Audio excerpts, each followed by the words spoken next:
del 1 al 12. ¿Lo tenemos?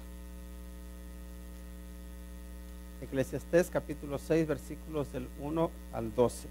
Dice: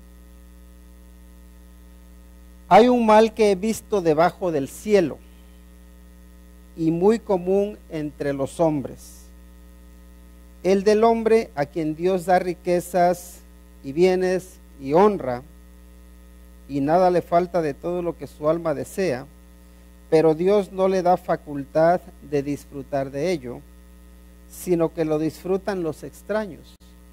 Esto es vanidad y mal doloroso.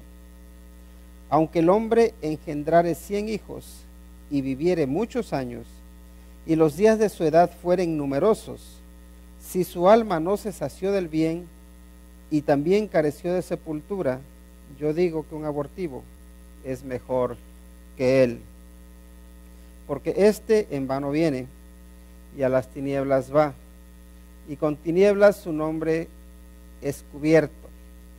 Además, no ha visto el sol, ni lo ha conocido. Más reposo tiene este que aquel. Porque si aquel viviere 1000 años 2 veces, sin gustar del bien, ¿no van todos al mismo lugar? Todo el trabajo del hombre es para su boca, y con todo eso su deseo no se sacia. Porque, ¿qué más tiene el sabio que el necio? ¿Qué más tiene el pobre que supo caminar entre los vivos? Más vale vista de ojos que deseo que pasa. Y también esto es vanidad y aflicción de espíritu. Respecto de lo que es, ya mucho que tiene nombre, y se sabe que es hombre y que no puede contender con aquel que es más poderoso que él. Ciertamente las muchas palabras multiplican la vanidad. ¿Qué más tiene el hombre? Porque ¿quién sabe cuál es el bien del hombre en la vida? Todos los días de la vida de su vanidad, los cuales él pasa como sombra, porque ¿quién enseñará al hombre qué será después de él debajo del sol? Oremos. Nuestro buen Dios, en el nombre de Cristo Jesús, te agradecemos por tu santa palabra y te pedimos porque nos ayudes a aprender de ella y que tu Espíritu Santo sea nuestro Maestro, que nos guíe por toda verdad. Pues te lo rogamos en el nombre de nuestro Señor Jesucristo. Amén. Muy bien, el tema que vamos a tratar es una pregunta. Es una pregunta a la que intentaremos dar respuesta basados en este pasaje, pero también basados en el versículo que estuvimos memorizando. Y la pregunta es esta: ¿de qué sirve ganar el mundo y perder tu alma? ¿De qué te sirve si ganas el mundo y pierdes tu alma? ¿De mucho, de poco o de nada? Pueden decir, bueno, de nada, ¿no? Porque si ganas el mundo se supone que has adquirido muchas riquezas. Y normalmente la gente se esfuerza mucho por conseguir ¿qué? Riquezas, ¿verdad? Entonces uno puede decir, pues bueno, quizá no los ha perdido todo, quizás sí sirvió de algo. Lo cierto es que no vas a poder ganar el mundo. Podrás sí conseguir riquezas, podrás triunfar desde el punto de vista humano, pero eso no significa que ganes el mundo. Y quizá eso se refiere al pasaje, ¿no? De que ganar el mundo significa que todo lo que tú te propongas, que lo consigues y que eres una persona importante en este mundo. Pero hacerse una persona rica, hacerse una persona importante, ¿saben lo que es al final? Al final es una vanidad. Es como querer agarrar humo con tus manos. ¿Has intentado atrapar el humo? Cierras las manos y se te quedan vacías, ¿verdad? Entonces, cuando nosotros estamos agarrando toda la riqueza, toda esa fama, todo ese poder, toda esa gloria, que se supone que nos va a reportar grandes beneficios, y lo que estamos haciendo es eso, agarrar humo. Porque cuando nos muramos, va a estar nuestras manos vacías. Entonces la pregunta es: ¿de qué te sirve? ¿De qué le sirve al hombre ganar el mundo y perder su alma? pues en realidad, sinceramente, les sirve de muy poco. Les sirve quizá de engaño. Les sirve de desviarse de lo que realmente es importante. Porque, sinceramente, cada uno de nosotros fuimos creados para la eternidad. Y el plan de Dios es que vivamos una eternidad con Él, en Él, no fuera de Él. Pero si nuestro objetivo es ganar el mundo, es decir, enriquecernos, ser triunfadores en este mundo y olvidarnos de Dios, al final este mundo falla. Al final este mundo aquí se queda. Y tú y yo, si no nos preocupamos por buscar a Dios, nos vamos vacíos. Pero nos vamos lejos de la presencia de Dios. Entonces, ganar el mundo y perder su alma es una pérdida, una gran pérdida para la eternidad. Vamos a ir paso a paso, vamos a ver lo que nos dice aquí el Eclesiastés, en el capítulo 6, vamos a ir leyendo poquito a poco. Primer punto, primera declaración es esta, que nos dice que hay un mal grande que pesa entre los hombres es este: tener riquezas, bienes y honra, pero no poder disfrutarlos, sino que los disfruten los extraños. Y eso es lo que nos dice aquí en los versículos 1 y 2. Dice, hay un mal que he visto debajo del cielo. O sea, que él está viendo constantemente, él recuerden que está examinando, viendo la vida, lo que tiene sentido, lo que tiene valor. Dice, hay un mal que he visto debajo del cielo. Y dice, y muy común entre los hombres. Y me gusta también la traducción que se utiliza en inglés, que dice que pesa mucho entre los hombres. Ese mal es un mal pesado. Es como una losa que está sobre los hombres que no se pueden quitar de encima. Dice. ¿Y cuál es? Dice, el del hombre a quien Dios da riquezas, bienes y honra, dice, y nada le falta de todo lo que su alma desea. Pero Dios no le da facultad de disfrutar de ello, sino que lo disfrutan los extraños, ¿verdad? Eso nos dicen los versículos 1 y 2, y concluye, dice, esto es vanidad y mal doloroso. Esto es vanidad y mal doloroso. Así que lo que nos está diciendo que Dios puede darle a los hombres la capacidad de conseguir muchos bienes, de conseguir muchas riquezas, conseguir todo aquello que desea conseguir. Pero le falta una cosita, dice, la capacidad de disfrutarlo. Eso es como, no sé si han visto a los bueno, no, ustedes son muy jóvenes y no les ha tocado ver eso, pero las personas mayores en México, especialmente en las zonas de los ranchos, ya ven que en las casas a veces cuando viven ahí fuera en el campo, pues entran un montón de animales, y uno de los visitantes que suelen tener a menudo son los ratones. Para que los ratones se mantengan fuera de las casas, ¿qué se hace? ¿Compran trampas? No, tienen gatos, ¿verdad? Y los gatos son los que se encargan de mantener a los ratones a raya, fuera de la casa. Pero resulta que los gatos no se conforman con los ratones, también quieren comerse el pan. Y entonces los dueños de la casa lo que tienen que hacer es el pan o la comida, para mantenerlo lejos de los gatos, pues a veces lo que hacen es colgarlo, ¿no? Porque los gatos, si lo pones arriba y está al lado de donde ellos puedan subir, ellos suben y lo agarran. Como hace unos días ahí tenemos una casa de pajaritos y hay un poste, ¿no? Entonces hay unos pajaritos que llegan ahí y el gato se dio cuenta de que hay pajaritos y se subió y ahí estaba nada más esperando, al acecho, esperando a que salieran los pajaritos. No salió el pajarito, entonces se sube por encima y ahí estaba, ¿no? Intentando agarrarlo, pero no salió el pajarito. Ya cuando se fue el gato ya salió.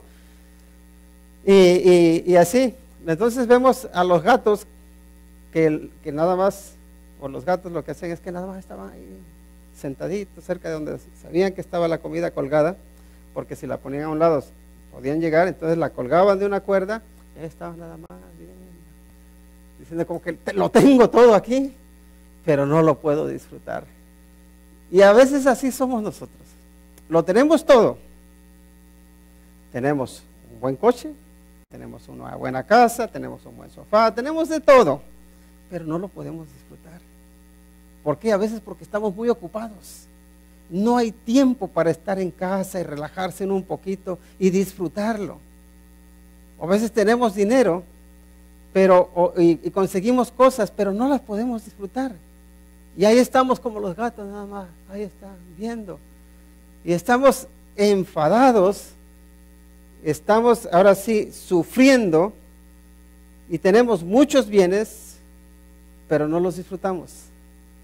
Y luego llega otro u otra que no le costó nada y no sé, o te pide o ni pides y tú se te conmueve el corazón y le das y disfrutan y son felices y no les costó nada, y son los extraños los que llegan a disfrutar de aquello por lo que tú has trabajado tanto. Y dice que esto pesa sobre los hombros sobre los hombres, y pesa mucho. Porque ves que otros que no les costó nada están disfrutando de aquello por lo cual te estuviste matando, pero no tuviste la oportunidad de disfrutarlo. Ese es un mal, como dice, un mal que he visto debajo del cielo. Dice muy común entre los hombres. Y eso de muy común quizá, solo quizá, también suceda con alguno de nosotros. Pero también, además de ser muy común, dice que eso pesa sobre los hombres.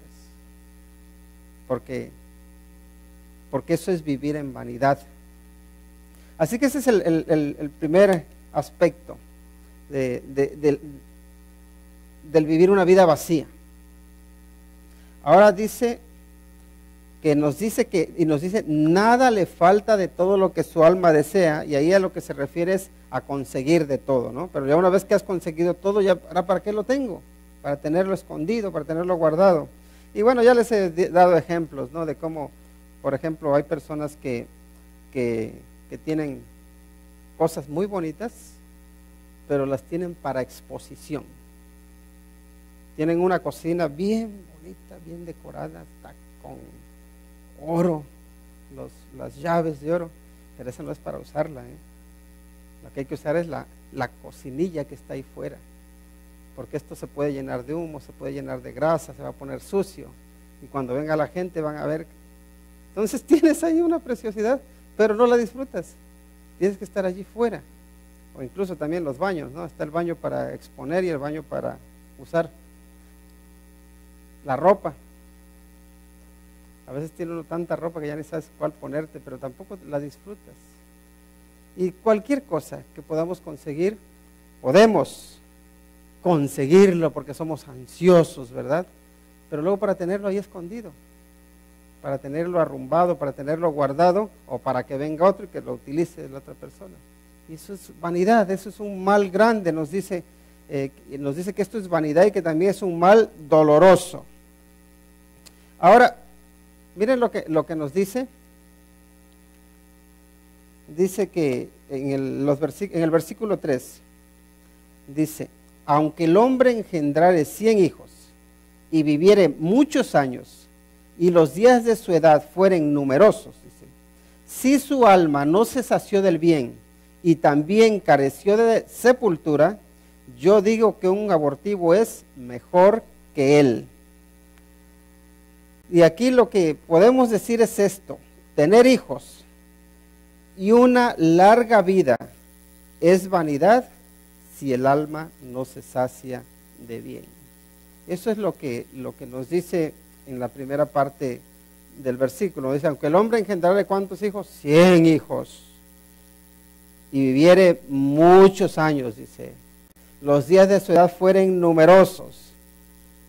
Si su alma no se sació del bien y careció de sepultura, yo digo que un abortivo es mejor que él, dice. Es decir, es mejor. Le fue mejor a alguien que nació muerto que a esta persona. Y ahora vamos a llegar a esos versículos, porque ahora va a ser una comparación entre lo que es un abortivo y una persona que vivió largos años. Pero la frase en la que me quiero centrar es esta: que tu alma se sacie de bien. ¿Qué implica eso de saciarse del bien? No necesariamente tiene la connotación material, está la connotación espiritual. El saciarse del bien tiene que ver con uno estar saciado por Dios, de uno estar saciado por Cristo. Y el problema está en que nosotros buscamos saciarnos de muchas cosas. Queremos saciarnos del reconocimiento de la gente. Queremos saciarnos de las ganancias monetarias. Queremos saciarnos de muchas cosas. Pero al final eso no sacia, eso no te llena. Es como el agua de la que hablaba el Señor Jesucristo. Es agua que bebes y vuelves a tener sed. Y tu alma sigue deseando saciarse. Y no se sacia uno. Y se cree uno que un amor es lo que te va a saciar. Pero luego te das cuenta que tampoco te sacia, que eso no te llena. ¿Por qué? Porque necesitas que tu alma sea llenada por aquel que le da eternidad. Porque nuestra alma tiene un hueco, es verdad, tiene un vacío. Y ese vacío solamente lo puede llenar Cristo Jesús. Si ese vacío no está llenado por el Señor Jesucristo, no hay nada que te vaya a saciar. Ahora vemos, pues, especialmente, bueno, no solo los jóvenes, sino todo mundo busca uno saciarse de qué, pues del chisme que hay ahí en los teléfonos celulares, ¿no? ¿Por qué vemos tanto los celulares? ¿Por qué pasamos tanto tiempo?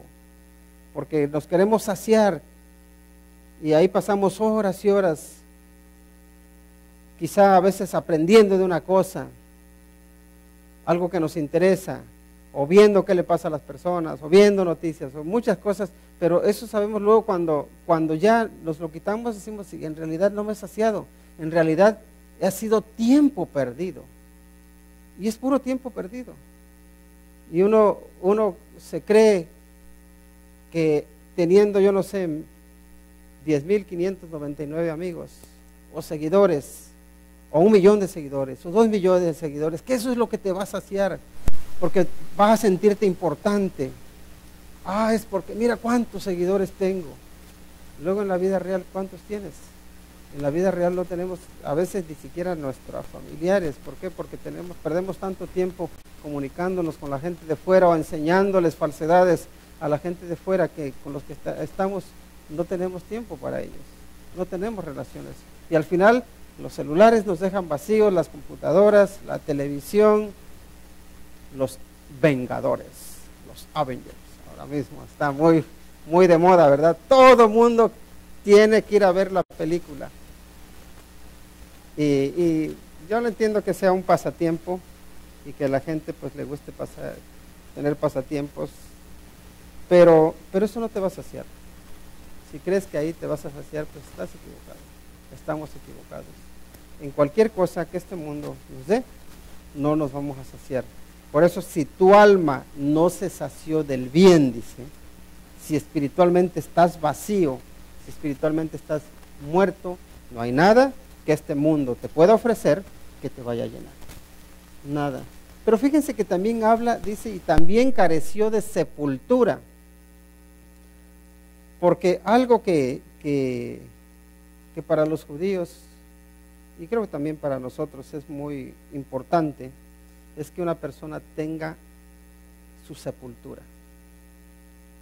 Y ahora vemos que hay mucha gente muy desapegada, pero aún así, cuando alguien muere, que se ha perdido, los familiares, aunque sepan que ha fallecido, quieren encontrar ese cuerpo, porque quieren darle una sepultura, ¿no? Lo quieren sepultar.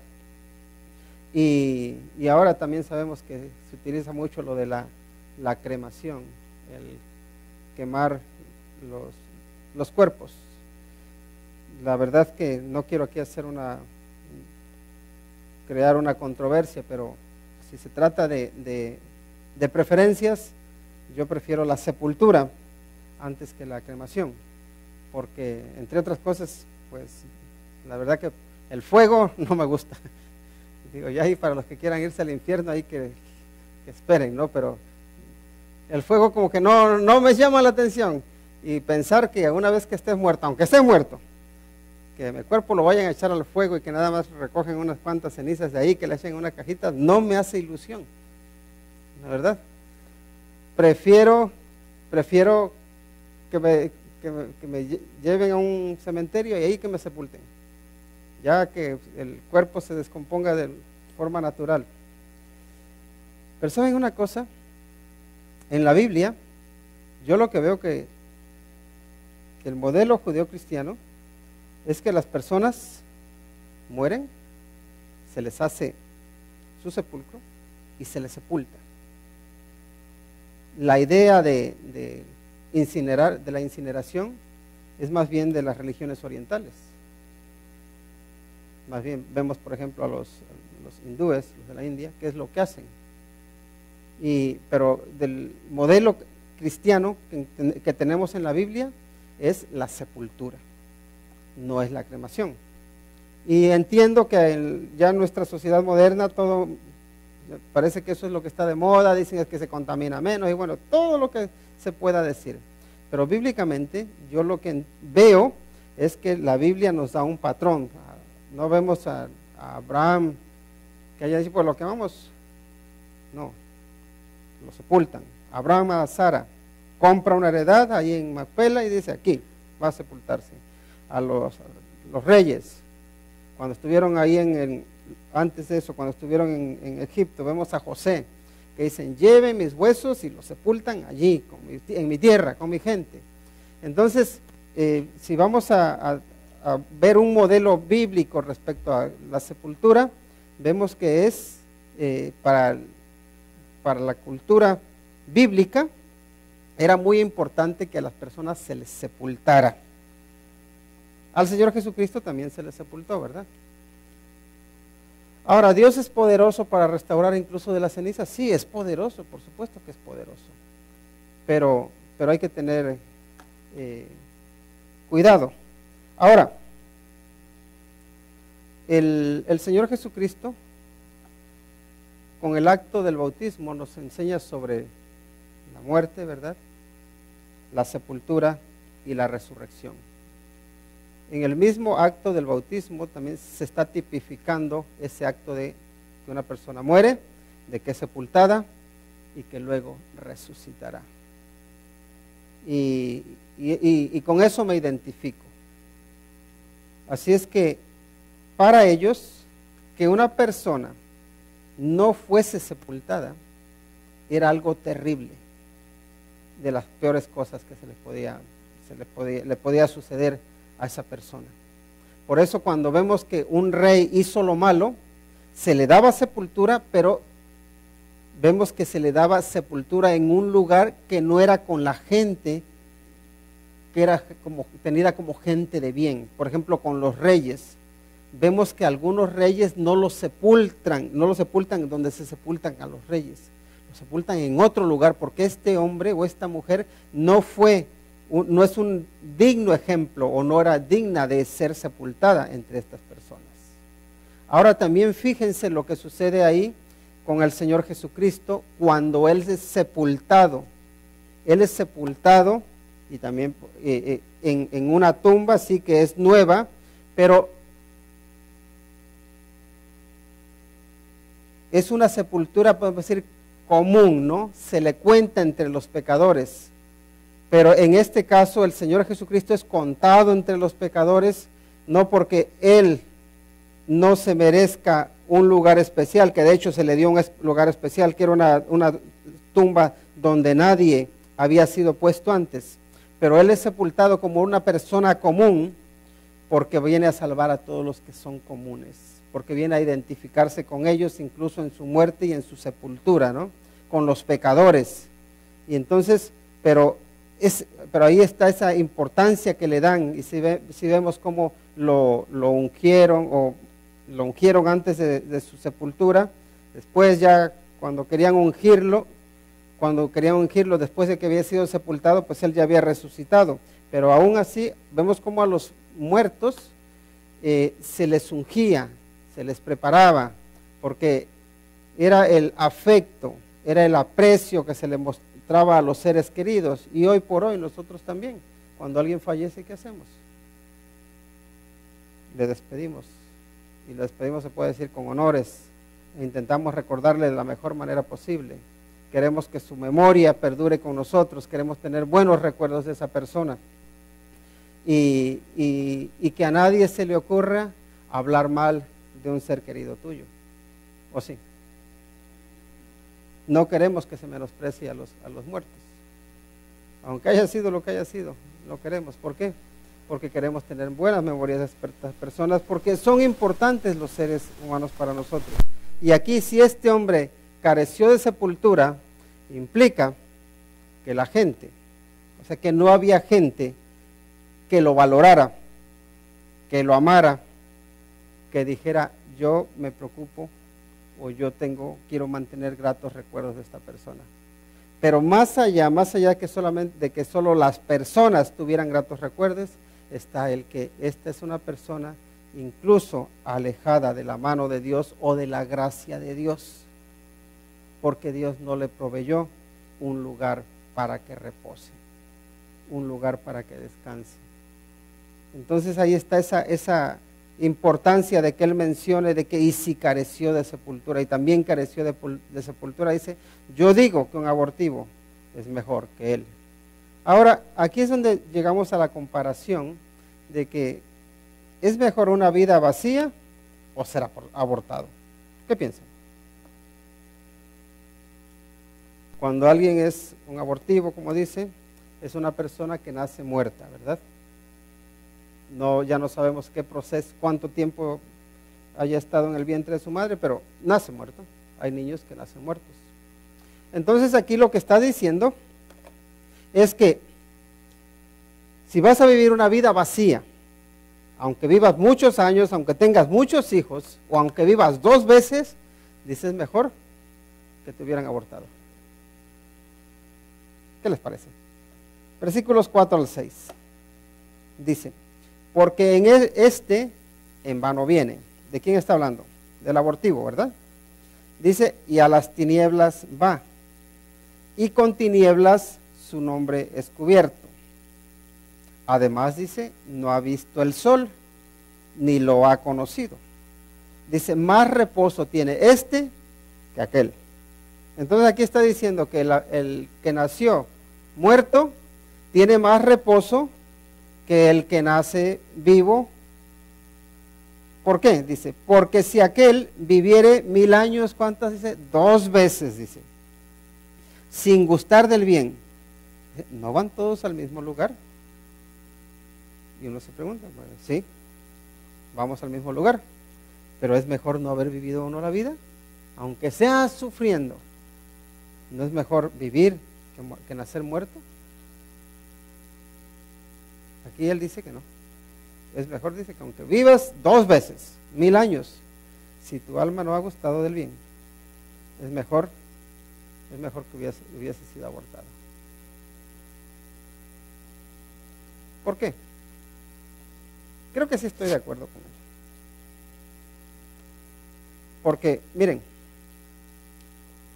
uno como niño, vemos que, o como bebé, vemos que el Señor Jesucristo, cuando habla de los niños, ¿qué dice? Dejad a los niños venir a mí y no se lo impidáis, porque de los tales es el reino de los cielos. Entonces, físicamente podemos decir que no ganó nada en este mundo, ¿verdad? Tampoco perdió nada. Se quedó en ceros. Pero ese ser es un alma viviente.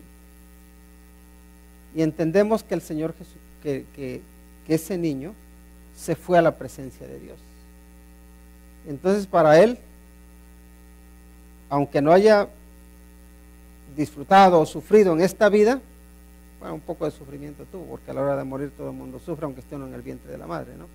Aunque uno no haya visto el sol, podemos decir aquí, sí ve uno al Señor Jesucristo. si ve uno a Dios, si va uno al cielo. Ahora, ¿qué pasa con la persona que vivió, aunque haya vivido, dice, 1000 años 2 veces, dice, sin gustar del bien? ¿De qué le sirve? Podemos decir que si hubiese sido abortado se habría quedado en 0. Pero si no gustó del bien, aunque haya vivido 1000 años, lo que tiene son pérdidas. Ahora, gustar del bien, por un lado, se entendería como disfrutar la vida, ¿no? Pero realmente, gustar del bien, ¿qué implica para alguien que es cristiano? Para ti, para mí, que somos cristianos. Y tal vez ellos, los que están leyendo el libro de Eclesiastés, no lo están entendiendo tanto en ese sentido, porque todavía no ha venido el Señor Jesucristo. Quizá todavía no tienen la revelación, toda la revelación que tenemos en la palabra del Señor, como la tenemos nosotros. Pero la verdad es que cuando uno experimenta el bien, el experimentar el bien es llegar a tener vida espiritual. Es que Cristo, es que Dios, el único bueno, toque tu vida y te haga experimentar lo que es el perdón de los pecados, que te haga experimentar lo que es tener el gozo del Espíritu Santo. No solo el gozo físico, la alegría física, sino el gozo que te da el nacer de nuevo, el estar vivo espiritualmente. Y en ese sentido, si alguien ha vivido una larga vida, pero no experimentó del bien, implica que no ha conocido a Dios. Implica que no tiene una relación con Dios viva. Y por eso es peor uno pues vivir, aunque viva muchos años, si uno no llega a experimentar el bien. La pregunta es, tú y yo, ¿hemos experimentado el bien? Porque si no lo hemos experimentado, pues la verdad es que estamos mal. Ahora, seguimos adelante. De los versículos 7 al 9, nos encontramos que lo que el hombre pueda conseguir en este mundo no es suficiente. Lo que el hombre pueda conseguir en este mundo no es suficiente. Y uno puede decir, pero aquí la frase parece como que está incompleta, ¿no? ¿Suficiente para qué? Nunca tendremos lo suficiente en este mundo. Este mundo no te da lo que es, no puedes tener la plenitud, no puedes llegar a estar completo. Y miren lo que nos dice el versículo 7. Dice, todo el trabajo del hombre, y vamos a leer hasta el 9, dice, todo el trabajo del hombre es para su boca. ¿Sí ven lo que está diciendo? Y con todo eso, dice, su deseo no se sacia. Porque, ¿qué más tiene el sabio que el necio? ¿Qué más tiene el pobre que supo caminar entre los vivos? Y luego dice, más vale vista de ojos que deseo que pasa. Y también esto es vanidad y aflicción de espíritu. Entonces aquí nos da, podemos decir, 4 ejemplos de por qué lo que este mundo ofrece nos sacia, nos llega a satisfacer, nos llega a llenarnos. No vamos a estar completos con lo que este mundo nos ofrece. Primero porque dice que el hombre nos dice que todo el trabajo del hombre es para su boca, y con todo eso su deseo no se sacia. Y si de alguna manera lo que está diciendo es que vives para trabajar, para alimentarte, ¿no? Para alimentar tu boca. Bien, tú y yo, todos, trabajamos y trabajamos, queremos ir a un restaurante, nos da hambre, ¿verdad? Y vamos a un restaurante y comemos y nos quedamos satisfechos, porque somos cuidadosos, ¿verdad? De no sobrepasarnos. Entonces nos quedamos satisfechos, ya comí suficiente. Pero luego, a las 2, 3 o 4 horas, ya tiene otra vez hambre. Y a comer otra vez. Y a las otras 5 o 6 horas, a volver a comer. Y a volver a comer, y a volver a comer, y a volver a comer. Y esa es nuestra vida.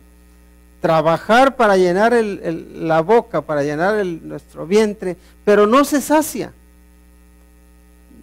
ahora sí es un cuento de nunca acabar, ¿verdad? Todos tenemos que estar constantemente alimentándonos. ¿Por qué? Porque estamos quemando las calorías, las proteínas y todo lo que consumimos. Pero ¿no se dan cuenta de lo que es nuestra vida? Así que, por mucho que trabajes, siempre vas a necesitar trabajar un poquito más para poder mantener o sostener la vida que llevas. Entonces dice, tu boca nunca la vas a satisfacer por completo, porque siempre va a pedir un poco más. Y el siguiente ejemplo que nos da es ¿qué ventaja tienen los sabios sobre los necios? ¿Tienen alguna ventaja los sabios sobre los necios? Y él ve al final de la vida y está en el mismo lugar. Los dos se murieron. Uno vivió 5 años más, o quizá uno vivió un poco mejor, pero ahí está. Dice, ¿qué ventaja tiene el sabio sobre el necio? Ahora, tengamos en cuenta que él está viendo las cosas desde el punto de vista humano, desde lo que se puede conseguir debajo del sol. Porque ya si metemos al Señor Jesucristo, a Dios dentro de la escena, todo tiene sentido, ¿verdad? La sabiduría, por supuesto que es mucho mejor que la necedad. Pero él a lo que llega dice, no tienen, ¿qué ventaja tienen los sabios sobre los necios? Y él no ve que tengan ventaja. La otra pregunta es, ¿qué se ganan los pobres con saber comportarse ante otros? Y eso es otra cosa. ¿Qué ventaja tiene el pobre que se comporta sabiamente? Si al final está pobre y se muere pobre, dice, y explotado. Pero era un hombre muy educado, era un hombre muy respetuoso, no le robaba nada a nadie. Y si de acá le sirvió, si murió sin nada. Bueno, ahora pensemos también el que no era respetuoso, el que no fue sabio, que si podía robarse algo se lo robaba, si podía hacer trampa la hacía. Al final también se muere, ¿no? Y hay esos dos caminos que elige la gente. Y algunos, si no, es que por lo menos salió de pobre. Pero, a ver, la pregunta también es, ¿qué se llevó de todo lo que consiguió de mala manera? No se lleva nada. También se va vacío. Aunque nosotros creamos, a veces nos engañamos, creyendo que los que actúan mal, que vemos que prosperan, que consiguen mucho, pues ese sí triunfó. Al final se muere y está igual de vacío. Entonces, si te das cuenta, o nos damos cuenta, al final, en esta vida, seas muy sabio, o seas muy necio, trabajes mucho, trabajes poco, al final te vas igual. Nos vamos iguales, con las manos vacías. Entonces él está diciendo como que esto es una vanidad. No sirve de nada ser bueno, no sirve de nada ser malo. Y si no existiera Dios, les diría, lleva razón. Hay que gozar la vida. Al fin y al cabo, mundo, ahí te quedas. Si no hay una vida después de la muerte, lo que dice Salomón tiene sentido. Ahora sí, hay vida después de la muerte. Si hay un Dios ante el cual tenemos que dar cuentas, entonces sí, el que vivió sabiamente tiene mucho más que el que vivió neciamente. El que vivió pobremente, pero con sabiduría, tiene mucho más que el que vivió neciamente, el que vivió sin sabiduría. Solo si está Dios presente, solo si existe Dios. Si no existe Dios, lo que dice Salomón es verdad, pero entonces estamos condenados a la vanidad. Es vana la vida. Creo que sería desesperante. No sé si han escuchado, pero hubo un movimiento de varios filósofos y el principal era Nietzsche, que sacaron pues sus filosofías en las que querían sepultar a Dios, querían matar a Dios y borrarlo de la escena, borrarlo de la historia. ¿Por qué? Porque entendían que el cristianismo era uno de los peores males para la gente, que el ayudar a los más débiles, que al ayudar a los más necesitados, que eso era solamente prolongar la vida a los débiles y que lo que uno tenía que hacer era, pues a los que están, si está enfermo y muriendo, eso, pues mátalo. ¿Para qué quieres que, si no tiene, no ha sabido defenderse para conseguir vivir bien, pues también elimínalo? Entonces, la idea era revolucionar el mundo, potenciar a los más poderosos y que este mundo fuese mejor. ¿Por qué? Porque si eliminas a todo lo débil, dice, entonces solamente vamos a quedar gente poderosa, gente fuerte, y vamos a hacer que este mundo sea muchísimo mejor. Pero Cristo enseñaba lo opuesto, ¿no? Que al débil hay que levantarlo, a los pobres hay que ayudarlos. Y entonces ahí está lo que empiezan a decir que Dios no existe. Y empiezan a sacar varias teorías, y hay un libro que se llama La muerte de Dios, ¿no? Y hay el hombre que escribe, es como un tipo de poema, algo así, que habla acerca de cómo hemos matado a Dios, dice.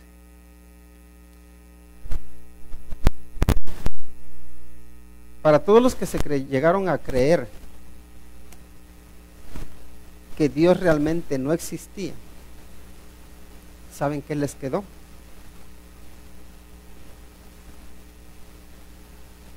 Les quedó el pesimismo, el decir realmente estamos solos, estamos vacíos y no tenemos a nadie que nos ayude. Estamos perdidos y no hay nadie que extienda o que sea más grande que nosotros, que sea más poderoso que nosotros y que pueda extender su mano y que nos pueda ayudar, que nos pueda sacar. Porque al final de lo que se dan cuenta es de que todos los seres humanos somos débiles. Cuando tú dices vamos a acabar con los débiles, te estás echando la soga al cuello, porque tú, cuando enfrentes la enfermedad, cuando enfrentes problemas que te superan, te vas a dar cuenta de que eres débil. Y este movimiento lo que hizo fue dejar a mucha gente sin Dios, pero no le ofreció nada mejor. Por tanto, los dejaron desprotegidos. Aquí estamos a merced del destino, de lo que la vida quiere hacer con nosotros, y no hay ayuda de ningún sitio. Pero ¿saben qué? Cuando Dios entra en escena, todo tiene sentido, todo tiene valor, todo tiene otro significado, porque Dios no está muerto, Dios está vivo. Porque Dios no es una imaginación, es una realidad. Porque Dios da vida, porque Dios transforma, porque Dios cambia, porque Dios nos da una razón de ser, porque Dios es todopoderoso, porque Dios es amoroso y porque es misericordioso y se inclina a levantar al caído, que somos tú, que somos yo, que somos los seres humanos. En Dios todo tiene sentido. Y no solamente está vivo, sino que en Él estamos vivos. En Él tenemos vida. Lo que este mundo ofrece fuera de Dios no te puede satisfacer, no te puede llenar. Pero cuando entra Dios, entonces ya ves que todo tiene valor que perdura para la eternidad. Cambia. Dios le da color, podemos decir, a un mundo descolorido. Ahora, ahí en el versículo 9, miren lo que nos dice: más vale vista de ojos que deseo que pasa. Y también esto es vanidad y aflicción de espíritu. De alguna manera lo que está diciendo es, mira, valora lo que tienes y no estés deseando aquello que no tienes. Disfruta de lo poco que tienes o lo mucho que tengas, esto que tienes a la vista, y no estés anhelando ese deseo que tú quieres alcanzar y que te crees que te va a hacer feliz, porque no te va a hacer feliz. Ahora, para concluir, en el versículo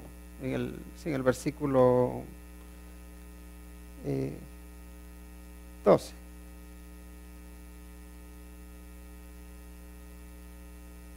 No, vamos a leer desde el 10. Dice, respecto de lo que es ya mucho que tiene nombre, y se sabe que es hombre y que no puede contender con aquel que es más poderoso que él. Ciertamente las muchas palabras multiplican la vanidad. Pero dice, ¿qué más tiene el hombre? Porque ¿quién sabe cuál es el bien del hombre en la vida? Todos los días de la vida de su vanidad, los cuales él pasa como sombra. Porque ¿quién enseñará al hombre que será de él debajo del sol? Aquí podemos decir que lo que nos sucede, Dios lo sabe con antelación. Lo que somos, Dios ya lo sabe, porque Él es el que nos ha dado nombre, ¿verdad? Él es el que nos ha dado existencia. Y no sé si aquí, en realidad, en el versículo 10, no sé si está haciendo referencia a cuando ahí en Génesis vemos que Dios da nombre a Adán, que da nombre a Eva, entonces ya les dio nombre. Y luego también más adelante cuando Dios dice que no contenderá mi espíritu con el hombre, dice, porque él es carne, dice, y serán 120 años los años que vivirá. Recuerdan que eso lo dice. Ya después vemos que más adelante le rebaja los años hasta los 80, ¿no? Pero aquí es un pasaje, un versículo que uno dice, bueno, ¿a qué se está refiriendo? De que ya todo tiene nombre. Pero la verdad es que Dios a nosotros ya nos ha dado una identidad, a todos. En Él tenemos identidad desde antes, incluso desde antes de la creación del mundo. Por lo menos en sus pensamientos ya estábamos, en su eternidad ya estábamos. Y para Él el presente, el pasado y el futuro es como el hoy, ¿verdad? Entonces para Dios podemos decir que éramos una realidad. Entonces Dios ya sabe con antelación lo que somos. Pero también luego nos habla, ya en el versículo 12 dice, porque ¿quién sabe cuál es el bien del hombre en la vida? Todos los días de la vida de su vanidad, dice, los cuales él pasa como sombra. Y luego dice, porque ¿quién enseñará al hombre qué será de él debajo del sol? Entonces, primero, dice, ¿quién puede saber o quién sabe cuál es el bien del hombre hoy en su vida? ¿Quién sabe lo que es para tu bien hoy? Y solamente Dios lo sabe. Solamente Dios sabe lo que es bueno para nosotros hoy. Incluso nosotros mismos no lo sabemos. Por eso es importante confiar en Dios. Por eso es importante decir, Señor, yo estoy pasando por esta situación, me creo que es mala, pero tal vez esto sea para mi bien. Por tanto, voy a confiar en ti en medio de esta situación adversa. Pero también, ¿quién sabe lo que va a ser bueno para ti en el futuro? ¿Quién? ¿A quién le interesa conocer su futuro? Hay mucha gente que le interesa conocer su futuro. Y de hecho, hasta pagan para que haya personas que le lean las líneas de las manos para ver qué tiene, qué les depara su futuro o no. Para que les hagan una limpia con un huevo y ahí le enseñan un frasco, ¿verdad? Oh, aquí veo esto. No solamente veo una yema y una clara y estos ven, yo no sé qué ven. Ven lo mismo que yo, lo que pasa es que tienen mucha imaginación y se inventan lo que... Mentiras es lo que ven. Porque el futuro, ¿quién conoce tu futuro? Solamente Dios conoce tu futuro. Pero ¿sabes qué? Y ahora la siguiente pregunta sería, ¿quién puede hacer algo para mejorar tu futuro? Para que tu futuro esté bien. Pues es Dios. Todo lo que nosotros hagamos, aunque sepamos que nos vamos a morir, no podemos cambiarlo. Acuérdense de Ezequías. Era Ezequías, ¿verdad? Dios le dijo, ordena tu casa porque vas a morir. Y se lo dijo Isaías, ¿verdad? Entonces, cuando Ezequías escucha que se va a morir, Él lo cree, porque es Dios quien se lo está diciendo. Y se aflige mucho. Y entonces le pide a Dios que le dé, que lo sane y que le dé otros añitos más de vida. Y vemos que Dios sí le responde. Le dice a Isaías, dile que le voy a dar 15 más. Así que si tenía nada más unas horas para arreglar su casa, le dio 15 años más para arreglar su casa. Si la arregló o no la arregló, no nos vamos a meter en ello, pero sí sabemos que Dios sí pudo arreglarle su futuro. Sí pudo, en este caso, darle sanidad y prolongarle la vida. Hay otro caso que yo no lo vi personalmente, pero me lo comentó una persona que dice que le sucedió a su papá. Cuando su mamá se quedó embarazada, dice que a su papá se le diagnosticó un cáncer y que nada más le daban, no sé si creo como 2 semanas para morirse, y que era terminal, y le hicieron estudios y todo. Entonces que ya, y sí, rápido empezó a ponerse muy malo y veían que esto. Y dice que el hombre oró a Dios y le dijo, Señor,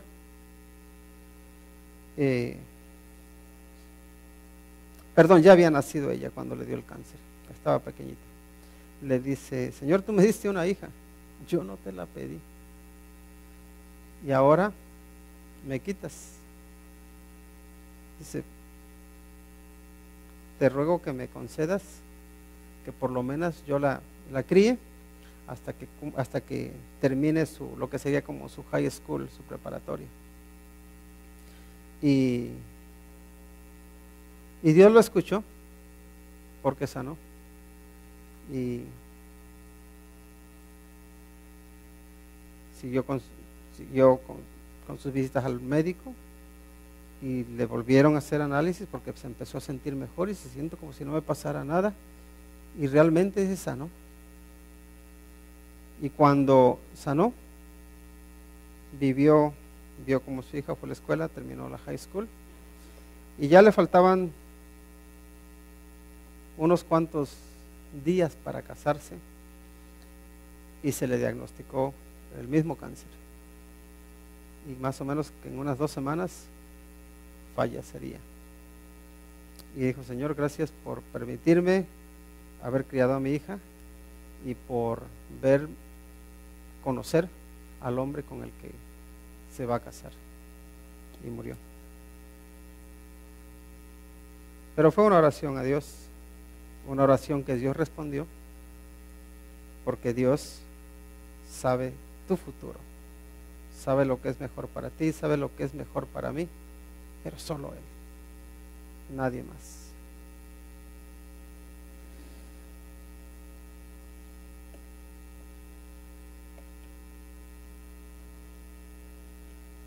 Dios a cada uno de nosotros nos da la oportunidad de disfrutar del bien o de dejar a un lado el bien. El bien para nuestra vida es caminar siempre de su mano, caminar con Él. ¿De qué le sirve al hombre ganar el mundo y perder su alma? No hay nada en este mundo que valga la pena si hace perder tu alma. Opta o decide por Dios. Él vale la pena para esta vida y para la eternidad. Lo demás es vanidad. Vamos a orar. Te agradecemos, Señor, porque tú nos amas, porque tú no nos dejas solos, porque nos das el privilegio de poder hablar contigo y la oportunidad de poder entregarte nuestra vida y de disfrutar el bien que tú das. Y eso es posible solo por medio de Cristo Jesús. Señor, si hay alguien aquí que aún no ha experimentado ese bien, te ruego porque lo pueda hacer.